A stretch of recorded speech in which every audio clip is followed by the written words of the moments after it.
It has been 3 days since 3 government employees with the state of Georgia raided my home, accused me of being a mother to 3 children I don't have. Hey everybody, I'm Brad Polumbo, and welcome to a new series I'm trying out that's going to be a little bit less political, where I just react to some of the most interesting and craziest content I've seen around on the internet over the last week. Coming up, a Child Protective Services horror story goes viral on TikTok. Some TikTokers argue that Italy is better than America, and hashtag immigrant problems comes up with some pretty entertaining content. We're going to jump in, but before we do, if you're new here, consider sticking around, subscribing, liking, commenting, yada yada yada. And now, let's jump into it. It has been 3 days since 3 government employees with the state of Georgia raided my home, accused me of being a mother to 3 children I don't have, and claimed I had methamphetamine, ecstasy, and needles in the home. My home was raided by 3 CPS employees that have been confirmed to work with Georgia CPS. These employees took my urine, assaulted me, entered my home without a warrant. They took my DNA and a clump of hair from the back of my head that they cut with scissors in my kitchen. These 3 employees showed up to my front door and said, "Hello, are you Anna Moore?" I said, "Yes, that is my legal name." And they said, "Okay, we are here because of a Child Protective Services case that transferred from Louisiana to Georgia. And we are here to see the 8-year-old, 6-year-old, and 3-year-old that you have." I said, I do not have these children legally. Yes, that is my name, and my fiance is from Louisiana. I'm from Georgia, and we live here in Georgia, and I have a 5-month-old child. I'm not your person. My 59-year-old mother is in the background holding my 5-month-old daughter who she's babysitting in my home, my clean, immaculate, very well taken care of, renovated, pristine home. They have the audacity to treat me as though I'm lying and that they need to investigate my home. My mother is in the background terrified and wants me to prove my innocence. She is begging me, urging me, please just let them inside to search your home. Anybody can argue that if a postpartum mother of 5 months old is accused by 3 CPS employees, she might choose to let them inside and let them search her home for 3 children that don't exist in her life. I am not a user, okay? First of all, I've never touched any of that and will never touch any of that, and that's definitely not in our home. Once inside, the agents spread out, dispersed, and ambushed me, my mother, and my daughter, and were searching our home for everything. First of all, they could have planted something and then accused me of having something in the home. I didn't. But once they found nothing, they reconvened in my living room and pressured me into taking a urine test and took me to one of the bathrooms in my house and assaulted me by saying, "Spread your legs, let me see you urinate into this cup."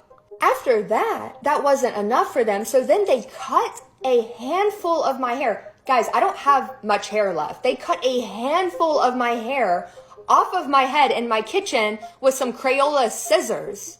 Afterwards, they asked to look at my driver's license. They did not have any other information that matched up to me other than my name and my birthday. Even after I proved everything, after they saw my home, I was innocent. I called my fiance as they were searching the home, and he is livid. He is an hour and a half away at work and cannot get home in time. He is begging me to force them out of the home and to call the police. My mother, on the other hand, 59 years old, a very trusting, conservative woman, wanted me to let them search the home to prove my innocence. I did not want to, but I also did not want to terrify my mother, who is an anxious person already. I have an anxiety disorder. My daughter is 5 months old. When they knocked on the door, they woke her up from her nap. The dog started barking. It was chaotic from the get-go. I wanted it to be over as soon as possible, and the civil rights attorneys and lawyers I've spoken with so far understand why. All right, that is a horrifying story, and one of the worst ones I've seen on the internet in some time. And honestly, that's saying something, because people are always posting their crazy experiences that they've had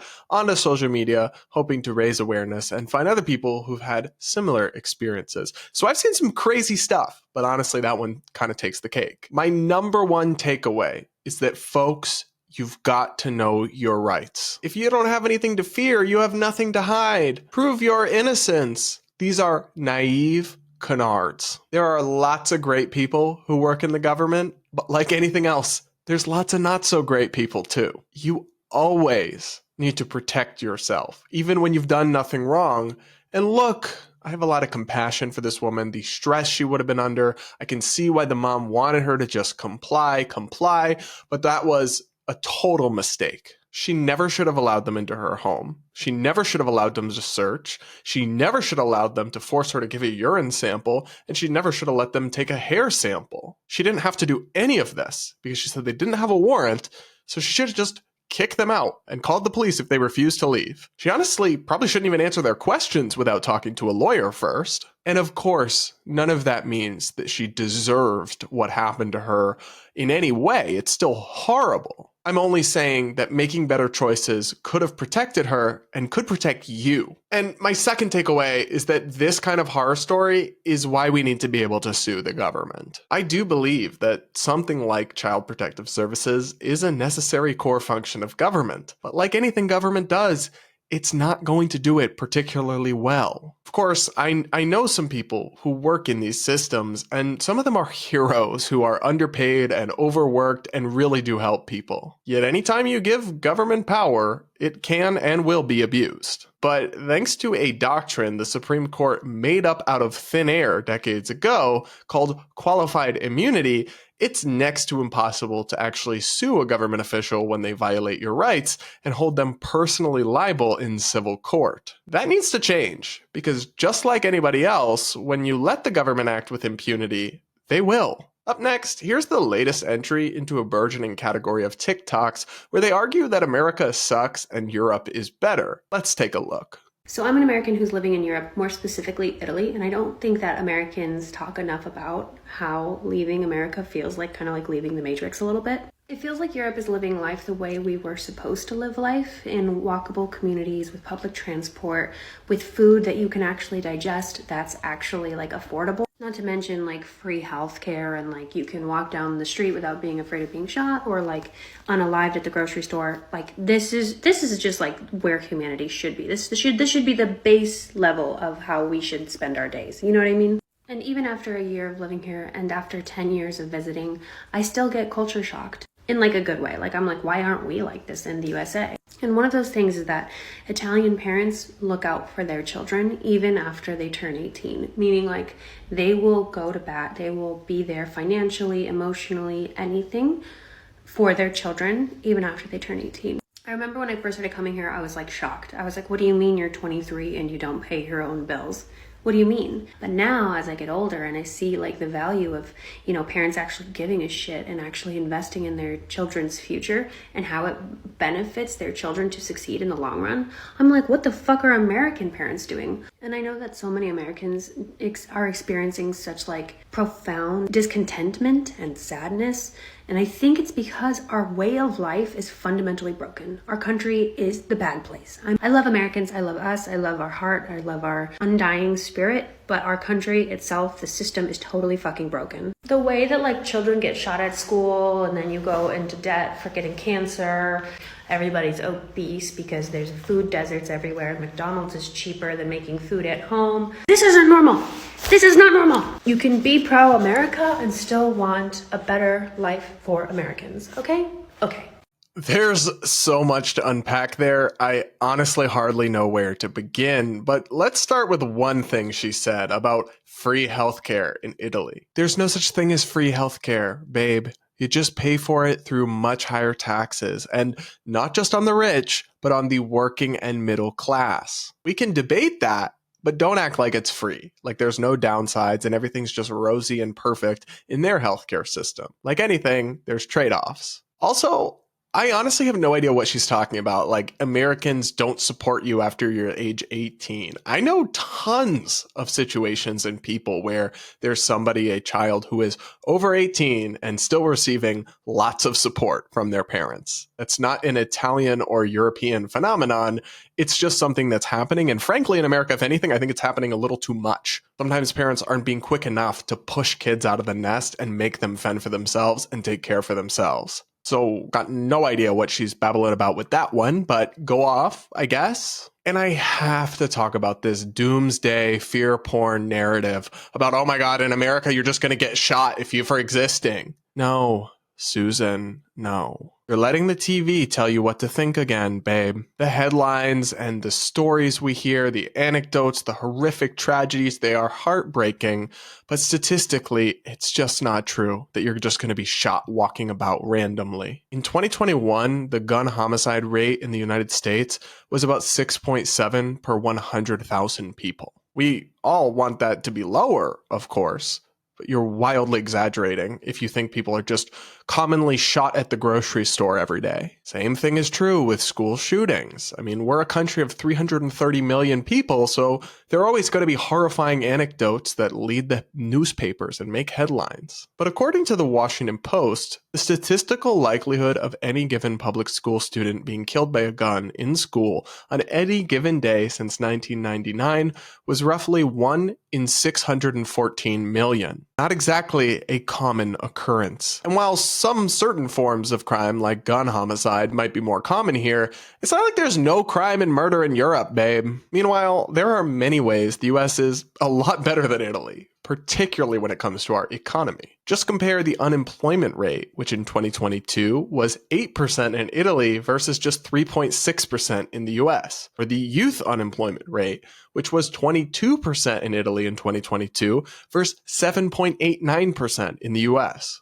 Oh, and we have almost double the income per person. In Italy, GDP per capita is $34,158 US dollars, and in the US, it's $76,000. Plus, in America, we have a First Amendment and a host of other personal freedoms that folks in Italy don't have. Hence why we ranked 10 places higher than Italy on the Cato Institute's latest Human Freedom Index. None of this is even meant as shade to Italy, by the way. I've been there. It's a lovely country and it has a lot going for it. But I'm just sick and tired of all these people on TikTok moaning about how America is terrible and these European countries are so amazing. You see video after video like this. Shut up! And renounce your citizenship and GTFO then. Let's replace you with an immigrant who wants to come here and will love America. Speaking of immigrants, this next video, honestly, it made my heart warm, so take a look.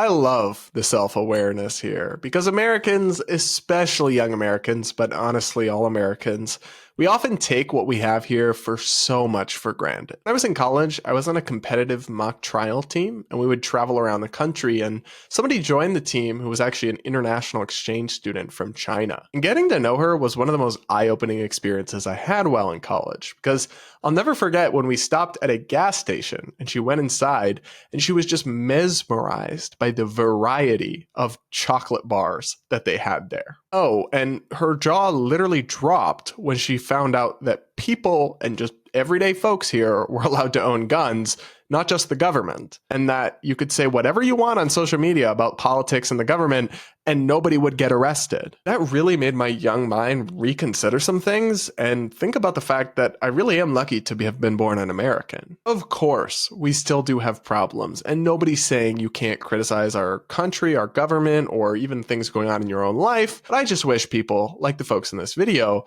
had that kind of perspective that ultimately, in the grand scheme of human history, problems we face are not nearly as bad as they could be. Up next, Black Friday is not what it used to be, folks. 1, 2, 3.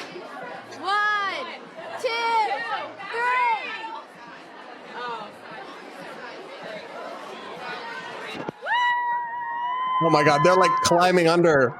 Oh, they look like zombies.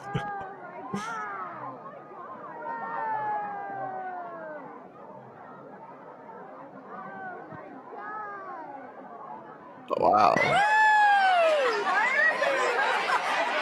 So I don't like shopping personally, so I was never a Black Friday person. Like I never got up at 2 a.m. or went out at 11 p.m. the night before, this crazy stuff I've heard about. But I will say, there's always been something kind of beautiful, albeit in a slightly unhinged way, about the American tradition of Black Friday and just how crazy it would get. Online shopping is great, and I'm so thankful for like Amazon and the convenience and affordability of it all. But one of the downsides is that it has, to some degree, I think, sucked the life out of Black Friday shopping. I'm not gonna lie, I'll miss seeing the crazy videos of people fighting over a Christmas present and mobs storming through stores. Let me know in the comments what it's like now if you still go out for Black Friday. How different is it? And your craziest things you ever saw back in the day. Anyway, up next, more hilarious videos of college students totally failing at answering basic questions. What is a quarter of a century? A quarter of a century? What is that, like Oh, come on. 250,000 years? I don't know. A decade? I got Florida friend, they still can't do it. No, because I'm thinking really hard about this. Oh my gosh. A quarter of a century?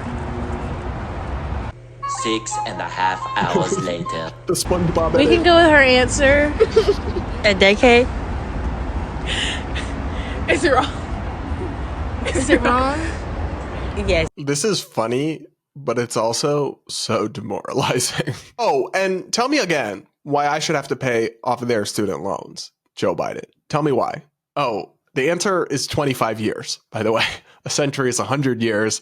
Divided by 4, that's 25 years. And look, guys, it's not just one video. Americans, young Americans too, but yeah, all Americans really cannot do basic math. I don't know how many of these videos I have to see and show you and how many stats I have to cite too, because it's not just anecdotal videos before people start to get what I'm saying when I say that we have an ignorance crisis in this country. I'm here to help you wade through it all and hopefully reach a few of these people who are hopelessly confused and help alleviate just a little bit of that ignorance one video at a time. All right, guys, that's it for this video, this first edition of Brad vs. the Internet. Let me know what you think, what you thought of the different content I discussed, and if you want to see more of these videos in the future. Consider liking, commenting, subscribing, yada, yada, yada. And if you somehow aren't sick of me yet and you want more of my content, check out my recent videos here and here to keep watching.